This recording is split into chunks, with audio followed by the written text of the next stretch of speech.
오늘 우리가 읽어가는 말씀은 사사기 14장에 있는 말씀입니다. 23번째 시간인데요.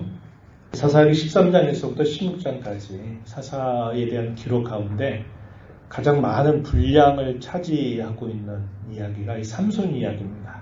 이 삼손 이야기는 이제 우리 어린 친구들도 있는데 아마 많이 기억하는 이야기일 겁니다. 또 옛날에 그 삼손과 들릴라라는 영화 또 제작이 돼서 아마 여러분들도 한 번씩은 보시지 않으셨을까 이런 생각이 됩니다. 그래서 이 삼손 이야기가 가장 길게 기록이 되고 있는데 삼손은 마지막 사사죠. 이 마지막 사사로서 그가 활동하게 된 이 시기는 우리가 지난주에 살폈던 것처럼 영적으로 참 암울한 시기에 있었던 때다. 그런 이야기를 우리가 함께 살펴보았습니다. 그리고 삼손이 어떻게 출생하게 되었는가? 그것은 일상적인 가정에서 태어난 게 아니라 하나님의 특별한 섭리 안에서 자식이 없었던 집안에 삼손이 태어나게 되었다는 겁니다. 그리고 태어날 때부터 그의 부모에게 삼손 이 아이가 앞으로 무슨 일을 할 것인가를 알려줘요. 이 아이가 블레셋에서 이스라엘을 구원할 것이다 라는 그런 이야기를 부모에게 건네주면서 이 삼손은 평생토록 나실인으로 살도록 하라 하는 이런 명령을 내려주었습니다. 이 나실인에 대한 규례는 이스라엘 백성들에게 준 말씀 가운데 일정 기간 동안 기한을 정해서 이 나실인이 되기도 하고 그 기간이 지나게 되면 적절한 절차를 통해서 다시 일반적인 삶을 살아가도록 하는 그런 규정이 있었어요. 그런데 이 삼손 같은 경우에는 태어나기 전부터 부모에게 이 아이는 평생토록 나신이 될 거다. 죽을 때까지 나신으로 살다가 죽을 것이다. 이런 말씀을 주셨다는 겁니다. 이 삼손의 이야기를 오늘 우리가 먼저 읽었어요. 출생에 대한 이야기는 지난주 읽었고 오늘 삼손의 생애 가운데 첫 번째 굵직한 이야기를 우리가 함께 읽었습니다. 읽으면서 여러분 그 느낌이 좀 어떤지 모르겠어요. 우리 뒤에서 좀 살펴보겠지만 이 삼손의 모습은 사사이긴 했지만 삼손의 모습이 마치 그 시대의 이스라엘 백성들의 모습과 너무나 이렇게 비슷한 면모를 보여준다는 겁니다. 다른 사사들의 경우에는 정말 사사 같은 느낌을 받고 이스라엘 백성 전체를 대표해서 하나님이 저 사람을 통해서 우리를 건져내시겠구나 하는 것을 알 만큼 행실도 행했고 또 그것을 모든 사람들이 알 만한 형태로 그 일들을 감당하게 되는데 이 삼손은 이스라엘 사람들이 알지 못해요. 저 사람이 사사야? 모르는 이야기입니다. 그것도 한 구석덩이에서 태어난 사람이죠. 그리고 이 삼손이 하는 그의 행동이나 모습을 보면 저 사람은 진짜 우리를 구원해낼 만한 사람이다 라고 보이는 게 아니라 그저 힘센 사람 뭐 이런 정도로 보이지 정말 하나님이 특별하게 그를 세운 사람 같지 않아 보이는 모습이 많이 나타나고 있다는 거예요. 그럼에도 분명한 것은 뭐냐면 그렇게 연약하고 모자라고 어떻게 보면 다른 사사와 비교했을 때 많이 부족하지만 하나님은 그를 이스라엘 백성들을 건져내는 구원의 도구로 그를 사용하고 계신다 하는 것을 우리는 보게 된다고 하는 겁니다. 이스라엘 백성들이 하나님을 떠나게 되죠. 하나님께서 이스라엘 백성들을 돌이키기 위해서 블레셋 나라를 징계의 도구로 사용하십니다. 40년 동안이나 이스라엘 백성들이 블레셋의 괴롭힘을 당하건만 이스라엘 백성들은 하나님께 부르짖지도 않고 자신들이 잘못했으니 하나님이 건져달라고까지 요청하지도 않을 만큼 영적으로 아주 완악한 상태에 있었다는 것 우리가 함께 지난 시간에 살펴보았습니다. 만약에 그들이 하나님 앞에 잘못했다고 부르짖게 되면 하나님이 그들의 간구를 들으시고 하나님이 사사를 세워주세요. 그런 백성들은 누구를 주목할까요? 사사를 주목하게 돼 있어요. 하나님이 우리의 기도를 들으시더니 저 사람을 우리의 사사로 세웠구나 이렇게 알게 되는데 이스라엘 백성들이 하나님 앞에 구하지도 않았단 말이에요. 그런데 하나님은 그들의 상태로 그냥 내버려 두시는 것이 아니라 하나님은 조용히 그분의 일을 이루어가기 시작한 겁니다. 그래서 이 삼손을 세우니까 대표성을 띠지도 않는다 그랬어요. 모든 사람들이 주목하지도 않아요. 근데 시간이 흘러가 보니까 야, 저 단지파의 어떤 삼손이라고 하는 사람이 있는데 힘이 그렇게 세다지 뭐야. 이렇게 이야기를 들으면서 백성들에게 조금씩 알려져 가게 되는 그런 성격을 띄었다는 겁니다. 오늘 우리가 읽어가는 이 사사기 14장의 내용은 이 삼손의 생애 가운데 블레셋 여인과의 결혼에 대한 이야기를 우리에게 소개해 줍니다. 그런 과정에서 무슨 일이 있었는가 하는 내용을 우리가 함께 살펴보면서 오늘 우리에게 주시는 교훈을 함께 나눠보겠습니다. 본문의 내용을 크게 두 부분으로 나눠볼 수 있겠는데 1절부터 9절까지의 내용은 이 삼손과 딥나의 블레셋 사람 딥나의 여인과 만나게 되는 내용이 나타나고요. 그리고 10절에서부터 20절까지는 삼손이 이 결혼을 하면서 잔치를 베풀게 되고 그 잔치에서 함께 모여있는 블레셋 사람 30명에게 수수께끼를 하나 냅니다. 그리고 내기를 걸어요. 그 내기를 걸고 나서 어떻게 그 일이 되었는지 그 내용을 소개해 주고 있습니다. 삼손은 하나님의 약속에 특별하게 태어난 사람이었습니다. 하나님께서 그에게 복을 주셨어요. 그래서 그가 하나님의 복을 받으면서 잘 자라게 됩니다. 그리고 그의 나이가 어느덧 결혼할 나이가 되어 갈 정도로 많이 자랐습니다. 여호와의 영이 그를 주장하십니다. 그래서 그분의 일을 하나하나 이끌어가기 시작하세요. 어느 날 삼손은 딥나라고 하는 곳에 내려가서 블레셋의 한 여인을 눈여겨보게 됩니다. 그리고 그 여인과 결혼하겠다라는 다짐을 하게 돼요.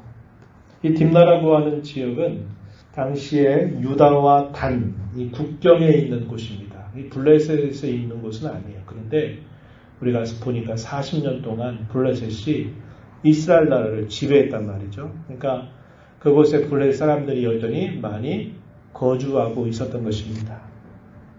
부모를 찾아가서 이 삼손이 부모에게 이렇게 말합니다. 저 딥나에 한 블레셋 여자가 있는데 그 여자가 너무 마음에 드니까 좀 결혼하게 해달라고, 아내로 맞이하게 해달라고 요청을 하게 됩니다. 근데 이 마노아, 그의 아버지가 마노아죠. 그의 아버지와 어머니는 이 아이를 갖게 된 그 배경을 경험했던 사람들이었죠. 그리고 이 아이는 평생토록 나실인 하나님의 특별한 일을 위해서 준비된 사람, 헌신된 사람으로 내가 사용할 거다라는 이야기를 하셨어요. 그렇기 때문에 이 부모는 이 아이를 나신으로 키운 일을 결정하고 애를 썼다는 거예요. 그 말은 그 부모가 경건한 사람들이었다는 것을 우리에게 알게 해줘요. 경건한 그들의 부모가, 그의 부모가 이런 말을 들었을 때 이게 얼마나 당황스러운 요구를 삼손이 하고 있는 겁니까? 그래서 이렇게 말합니다. 우리가 읽은 3절에 보면은 내 형제들의 딸들 중에나 내 백성 중에 어찌 여자가 없어서 네가 할례받지 아니한 블레셋 사람에게 가서 아내를 맞으려고 하느냐. 책망하듯이 이 부모가 삼손에게 그런 말을 건네게 된 겁니다. 우리가 지금 새벽에 에스라서, 느헤미야서 이렇게 쭉 읽고 있잖아요. 이스라엘 백성들이 예루살렘에서 귀환하고 나서 성전을 재건합니다. 어려운 중에 재건을 하게 돼요. 무려 20년이라고 하는 시간이 지나서 성전을 완공하게 되는데 성전 완공하고 나서 이스라엘 백성들이 또 한 번에 큰 위기를 맞는다 그랬어요. 주일날 그 얘기 한번 살폈었어요. 지난주에. 큰 위기가 뭐였습니까? 통혼을 하는 거였어요.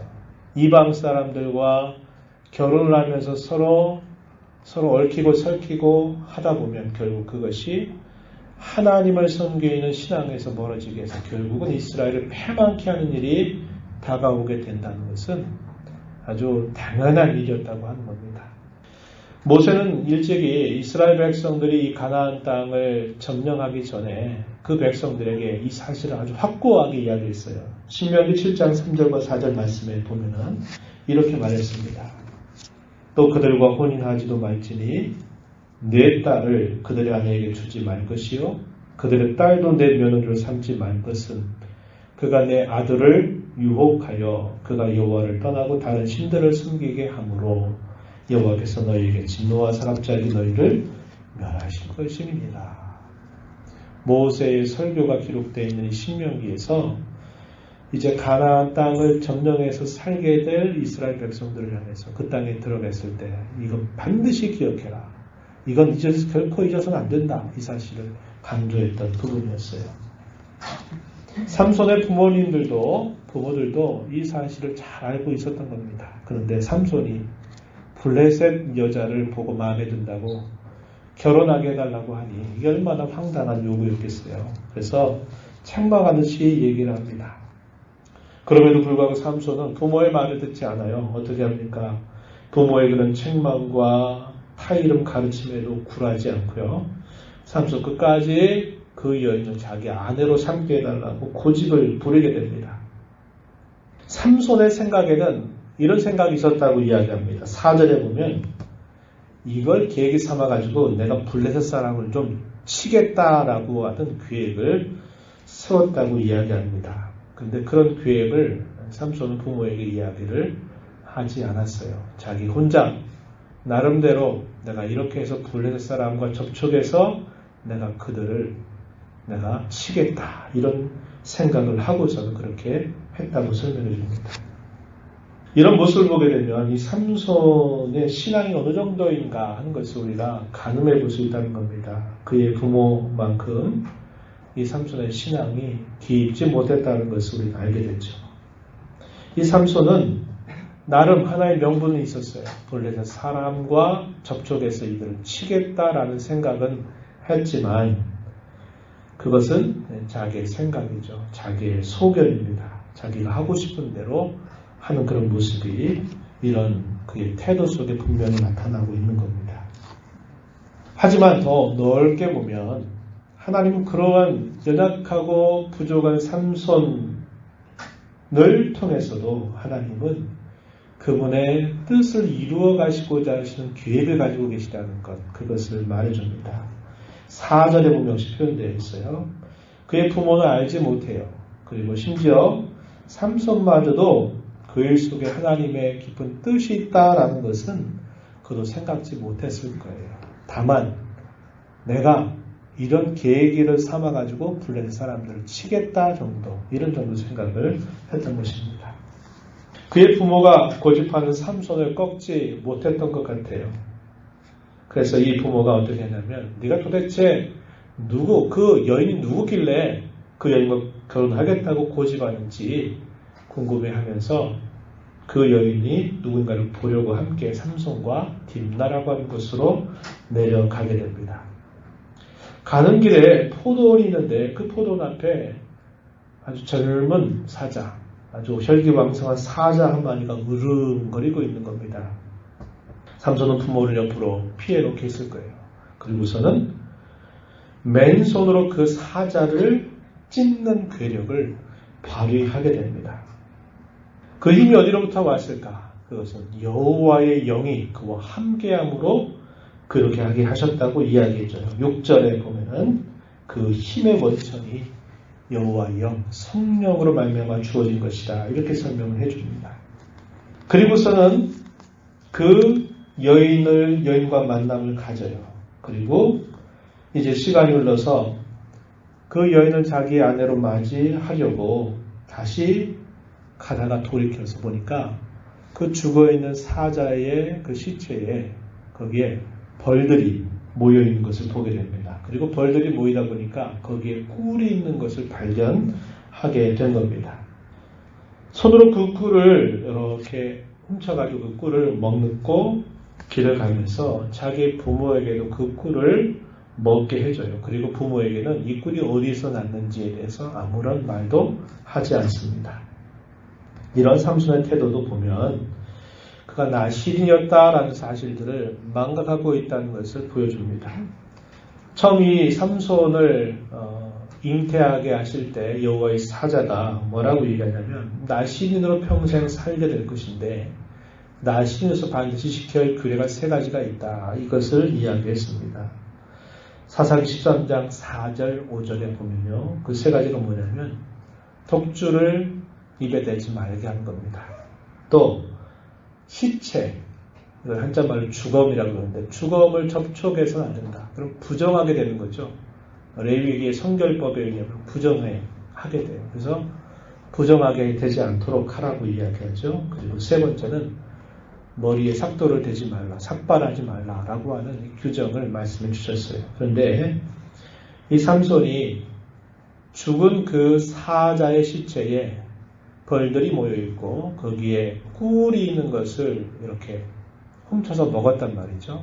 그것을 그가 나신으로서 하지 말아야 할 일을 또 하게 된 것입니다. 그는 아마 계속 부모에게 들었을 거예요. 너는 나신이다. 하나님이 너는 나신이라고 했다. 너는 이걸 절대로 하면 안 돼. 라는 이야기를 무수하게 들었을 것이에요. 그런데 삼손은 그 들은 이야기를 그렇게 중요하게 그의 마음에 새겨두지를 않았다는 것을 알게 됩니다. 자기의 개인적인 욕구나 그 욕망보다도 자신이 지켜야 할 이 하나님의 규례가 가볍게 여겨지게 했다는 거죠. 그만큼 그의 신앙의 면모가 우리가 아까 기대한 것처럼 진짜 사사답다 이런 생각이 아니라 야 이거 뭐 우리보다 못한 거 아니야 이런 생각이 들 만큼 그의 신앙의 모습이 변변치 않았다는 것을 보여줍니다. 당시의 관례도 마찬가지입니다. 결혼을 하게 됐을 때 잔치를 배설하면 이 잔치를 일주일 동안 잔치를 배설을 해요. 그래서 삼손이 결혼을 위해서 일주일 동안 혼인잔치를 열고 준비한 다음에 엽니다. 그리고 그 아버지가 며느리가 될 그 여인에게 찾아가게 돼요.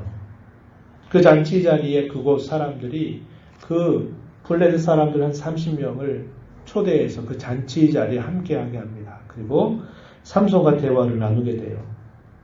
그때 삼손이 그들에게 수수께끼를 하나 내겠다라고 말하면서 내기를 거는 겁니다. 그게 뭐냐면 배옷 30벌, 겉옷 30벌을 내기하자. 만약에 내가 너희들에게 내는 이 수수께끼를 너희가 맞추면 내가 너희에게 이 30벌씩을 내가 너희에게 주겠다. 하지만 너희가 만약에 내가 내는 수수께끼를 내지 못한다면 너희가 나에게 배옷 30벌과 겉옷 30벌을 달라라고 이렇게 약속을 하고는 수수께끼를 내게 됩니다. 그 수수께끼 내용이 뭐였냐면 그가 이 딥나라고 하는 걸 찾아가면서 그 사자를 찢어 죽였고 얼마가 되지 않아서 그 시체에서 벌떼가 모여서 꿀을 거기서 먹은 것을 가지고 수수께끼를 낸 거예요. 14절 말씀해 보니까 이렇게 말합니다. 그 수수께끼의 내용이 이거였어요. 먹는 자에게서 먹는 것이 나오고 강한 자에게서 단 것이 나왔다. 이게 뭐냐라고 이렇게 물은 겁니다. 이게 뭐가 뭔지 그 블레셋 사람들이 알 수가 없는 거예요. 도대체 이게 뭘 말하는 건지를 아무리 풀어보려고 해도 풀 수가 없었습니다. 사흘이 지나도 아무도 그 수수께끼에 대해서 도대체 풀지를 못하게 돼요. 그러니까 어떻게 그들이 반응하냐면 15절에 한번 가서 보세요. 15절 일곱째 날에 이르러 이렇게 표현되어 있습니다. 일곱째 날 우리말에는 그게 표기가 안 되어 있는데요. 다른 번역본에 보면은 거기에 이렇게 각주가 있어요.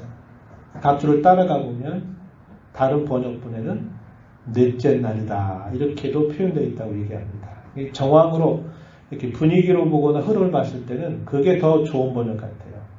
마지막 날이 아니라 넷째 날, 그 다음 날이 돼서 이 옆에 있는 사람들이 그 수수께끼를 풀지를 못하니까 시간은 다가오게 되고 어떻게 할 길이 없잖아요. 가장 좋은 방법은 이 삼손의 아내를 통해서 그 수수께끼 답을 찾으면 좋겠다. 이렇게 생각을 하고는 이 삼손의 아내에게 이렇게 말을 하게 됩니다.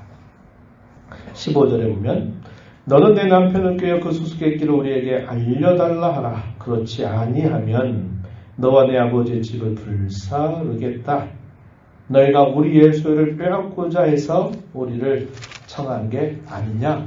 너희 정말 그런 거 아니냐? 이렇게 말하면서 협박하고 공갈하는 그런 태도를 나타냈습니다. 그러면서 또 뭐라고 말하냐면 네가 이 말을 듣지 않게 된다면 너와 내 아버지의 집을 다 불살아 버릴 것이다. 이렇게 말을 한 것입니다. 그냥 한 말이 아니겠죠. 그러니까 이제 이 아내가 이 말을 듣고는 두려워하게 된 겁니다. 그리고서 어떻게 하냐면 그의 남편 된 삼손에게 하소연을 하게 돼요. 16절 말씀에 보면은 이렇게 말합니다. 울면서 삼손에게 말을 해요. 당신이 나를 미워할 뿐이요 사랑하지 아니한다 라고 말하면서 우리 민족에게 수수께끼를 말하고 그 뜻을 내게 알려주지 아니하도다 이렇게 말하면서 삼손에게 제발 좀 알려달라라고 강청을 하게 됩니다. 그러니까 처음에 삼손은 어떻게 합니까? 거절하죠. 내가 부모님에게도 그걸 알려주지 않는데 내가 왜 당신에게 그걸 알게 하겠느냐 이렇게 말하는 거죠. 그가 이런 수수께끼를 낸 데에는 의도가 있었어요. 뭔가 계기를 삼아가지고 이 블레 사람을 내가 치겠다 이런 마음이 있었던 거죠. 근데 만약에 알려주게 되면 도리어 자기가 그것을 줘야 되거든요. 그러니까 이게 얼마나 들어주기 어려운 그런 요구였어요. 마침내 마지막 날이 됐어요. 7째 날 마지막 날이 딱 됐을 때 이 아내가 더욱더 이제 감청하고 울면서 요구를 하게 됩니다. 17절에 보니까 7째 날에는 그가 그의 아내에게 수수께끼를 알려주매 그의 아내가 그것을 자기 백성들에게 알려주었더라 이렇게 말합니다. 아내가 요구하니까 어떻게 합니까? 삼손이 어쩔 수 없이 이제 이 아내에게 알려주니까 이 아내가 그 사람들에게 그 수수께끼의 답이 이거다라고 알려주게 된 것입니다. 그래서 마지막 그 약속의 때가 찼을 때 그들이 이 삼손에게 그 수수께끼의 답을 말해줍니다. 18절 앞에 보니까 뭐라고 말하냐면 무엇이 꿀보다 달겠으며 무엇이 사자보다 강하겠느냐 이렇게 답변을 하게 되면서 그 수수께끼가 풀려버리게 된 겁니다. 이렇게 되니까 삼손이 화가 너무나 났던 겁니다. 삼손이 분노하게 됐어요.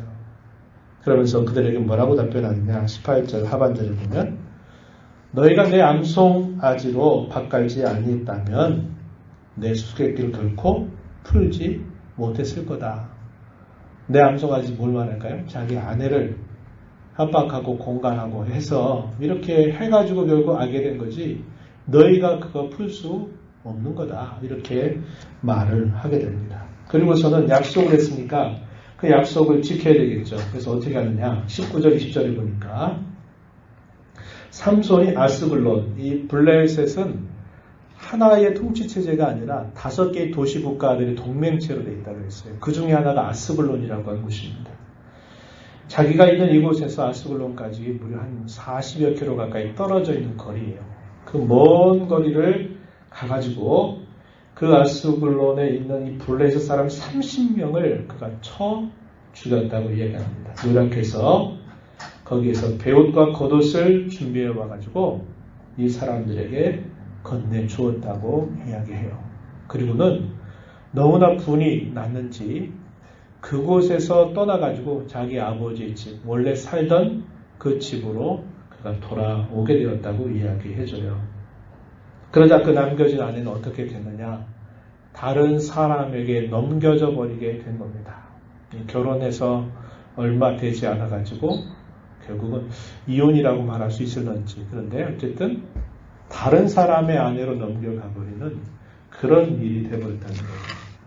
그러면서 이 삼손의 존재감이 이 블레셋 사람들에게 알려지게 된 거죠. 한 사람이 30명이나 되는 사람을 쳐서 죽이게 된 그 사건이 블레셋 사람들에게 알려지면서 삼손이 누구인가가 주목되기 시작하게 된 것입니다.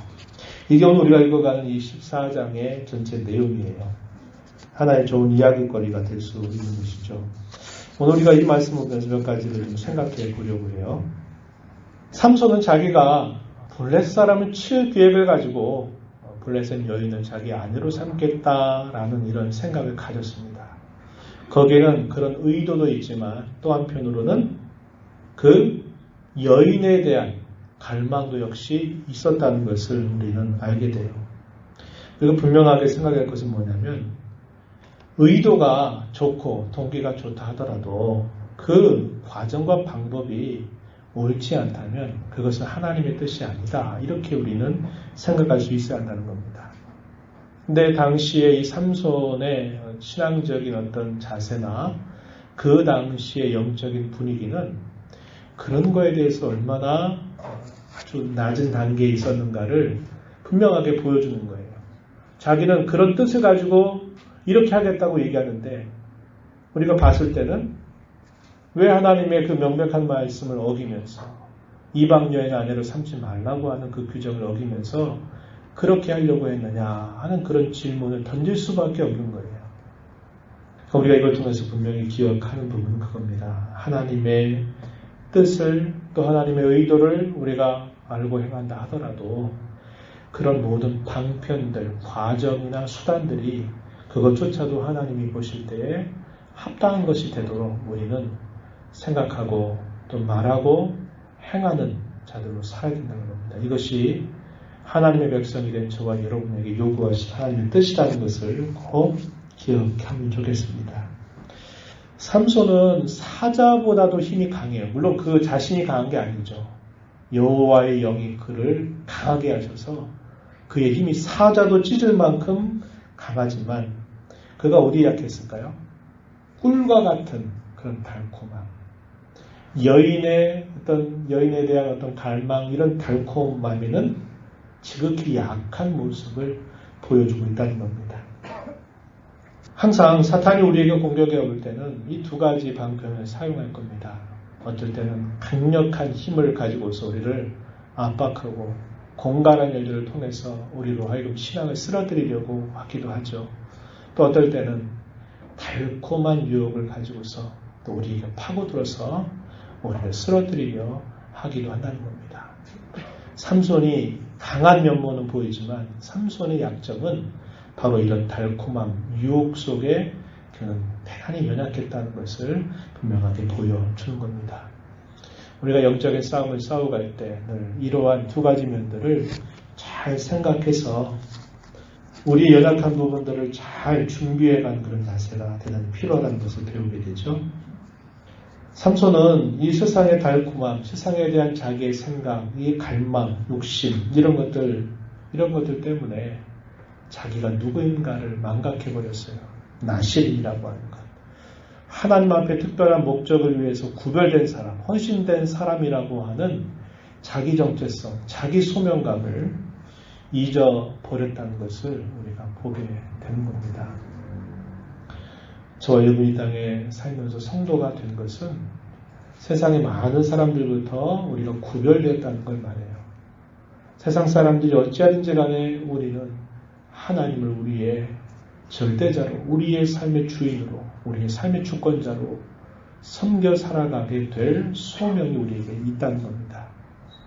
우리가 이 세상 속에 많은 사람들과 섞여 산다 하더라도 우리는 우리의 정체성, 하나님이 나를 구원하는 백성으로, 구원받은 백성으로 부르신 그 소명에 대한 이런 의식을 우리가 세상 살면서 빼앗기지 말아야 되고 잊어버리지 말아야 된다는 것을 다시 한번 이 시간 주님 앞에 생각하게 되기를 바랍니다.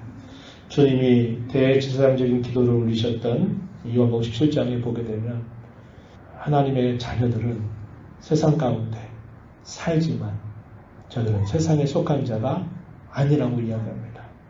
저와 여러분 마찬가지예요. 우리가 이 세상에 살아요. 이 세상에 살지만 우리 이 세상에 속한 자들이 아니라 하나님의 나라에 속한 자들이고 영생을 우리가 소유한 자로 이 땅을 살아가고 있습니다. 그러할 때 내가 누구인가를 언제나 기억해야 되고 이 세상 속에 빠져서 허우적거리며 사는 그런 삶을 늘 조심하고 경계하는 삶을 살아야 된다고 하는 겁니다. 공경회 때 더욱더 우리가 하나님 앞에 내가 누구인가를 깊이 생각하면서 하나님이 나를 부르신 그 부름을 생각하며 내가 어떤 형편 어떤 상황 속에 있다 하더라도 나는 하나님을 섬기는 것을 나의 진정한 삶의 가치와 보람과 즐거움으로 여기는 자들로 살자다라는 그런 자각을 가지고 힘써가는 저와 여러분 되기를 진심으로 바랍니다. 하나님 아버지, 오늘도 저희들을 불러주셔서 사사기의 말씀을 읽어가며 영적으로 완악하고 암울한 시기 가운데서 이것도 저것도 온전하지 못한 여러 모습들을 살펴봅니다.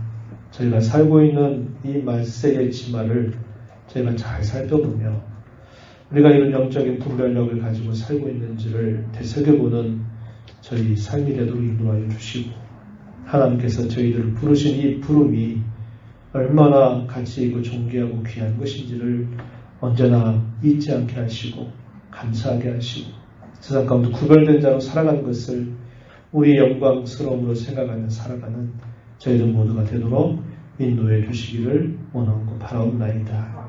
우리 주 예수 그리스도 이름으로 기도 올리옵나이다. 아멘.